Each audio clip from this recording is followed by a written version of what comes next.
Yo, c'est Cyrus et bienvenue dans ce nouvel épisode du Coup de Fil. Enfin, vous vous en doutez. Et comment vous vous en doutez? Bah, vous n'avez pas eu besoin de vous faire une démonstration mathématique dans votre tête. C'est juste que vous avez vu ma gueule, vous avez vu le titre de la vidéo, et vous vous êtes dit, bah, c'est un coup de fil. Et là-dedans, on est carrément, complètement, dans le cadre de l'empirisme de John Locke. John Locke, c'est non seulement le personnage le plus stylé de Lost, mais c'est aussi, et surtout, un philosophe anglais du XVIIe siècle. Alors, s'il ne mangeait pas beaucoup, c'est parce qu'il passait son temps à travailler sur sa théorie de la connaissance et sa théorie politique. Mais c'est la théorie de la connaissance qui nous intéresse ici. Pour lui, l'origine de la connaissance, elle vient de l'expérience. Donc direct, ça veut dire un truc, c'est que l'inné n'existe pas. Et ça, c'est une grosse problématique. Parce que si l'inné n'existe pas, c'est-à-dire qu'on n'a pas de narine, ça veut dire qu'on a un trou au milieu du visage, on n'a pas d'odorat, on peut pas gagner les doigts dans l'inné, enfin ça pose quand même de grosses questions, tu vois. Tout nous vient donc de l'expérience qui pour Locke a deux sources. La source extérieure, donc c'est via tes sens, et la source intérieure, c'est la réflexion. Et pour Locke, les sens avaient des canaux bien séparés. Et c'est pour ça que je vais vous parler du problème de Molineux. Bienvenue mesdames et messieurs dans le Cyrus Show. Ici un compteur, lorsque ce compteur arrivera à 0, je vous demanderai de faire pause et de mettre en commentaire de la vidéo votre réponse au problème qui suit, qui est le problème de Molineux. Voici la question. Si un aveugle de naissance avait été opéré, et qu'il pouvait ensuite voir, et qu'il voyait donc pour la première fois un cube et une sphère, qu'il avait appris au préalable à distinguer par le toucher, est-ce qu'il pourrait les reconnaître avec pour seul sens la vue? Bref, ces deux types d'expériences qui sont les expériences extérieures avec tes sens et les expériences intérieures avec ta réflexion, elles vont t'aider à produire des idées. D'abord, tu as les idées simples de sensations. C'est ce qui va être par exemple la température, le mouvement, la forme. Ensuite, tu vas avoir les idées simples de réflexion qui viennent en fait de tes capacités internes. Genre par exemple la mémoire, la volonté, l'attention. Et enfin, il y a les idées simples qui sont à la fois de la sensation et de la réflexion.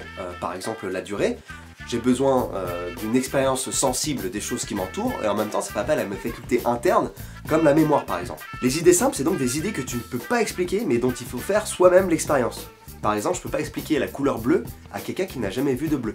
Ok, alors c'est une couleur, c'est la couleur du ciel, la couleur de sérénité, la couleur royale. Je vois pas. Ok, bon, c'est un truc, genre quand tu le touches, c'est l'inverse de rugueux, c'est agréable, c'est... Je vois pas non plus, je vois pas. Non, désolé, je voyais pas. Ensuite, on va pouvoir faire plein de trucs avec ces idées simples. Déjà, on va pouvoir combiner les idées simples pour former des idées complexes. Par exemple, l'idée de tuer plus l'idée de homme, ça fait l'idée de meurtre, qui est une idée complexe. L'idée de tuer plus l'idée d'homme plus l'idée de préméditation, ça fait l'idée d'assassinat. Ensuite, on va pouvoir mettre des idées côte à côte, qu'elles soient simples ou complexes, dans le but de créer des idées de relations. Par exemple, enfant, parent. Salut ch'ti, bien? Tranquille? Et enfin, on va pouvoir séparer une idée de toutes celles qui les entourent. Et c'est comme ça qu'on va créer une idée générale. Par exemple, tu croises un grand chien brun type berger allemand et ensuite un petit chien blanc type terrier, et ben tu vas réussir à faire abstraction de leurs caractéristiques pour garder cette idée de chien, cette idée générale de chien. En gros, pour Locke, c'est cette capacité d'abstraction qu'on a qui nous permet d'avoir le langage. C'est pas une PS4, c'est une bouilloire. Il est compliqué, hein. T'as vraiment un problème avec les idées générales, toi, c'est fou ça, hein. C'est un appareil électronique, c'est la même chose. C'est dingue, hein, il lui manque la case abstraction ou quoi? Tu gâches toujours tout en plus, c'est chiant, hein. Maintenant, n'hésitez pas à vous-même tester la théorie de la connaissance de John Locke, avec d'abord une expérience extérieure qui pourrait être par exemple de vous abonner à cette chaîne, pour ensuite avoir des expériences intérieures via les prochaines vidéos qui vont sortir. Donc, l'expérience intérieure, c'est la réflexion, hein, vous vous souvenez? Voilà. Vous pouvez aussi passer le coup de fil à un ami si ça vous a plu. Et surtout, checker la description pour avoir plus d'infos. Eh bien, la réponse, mesdames et messieurs, c'était non. Et c'est John Locke et les empiristes qui avaient raison, bravo. Bravo. Je vous envoie du love et de la peace.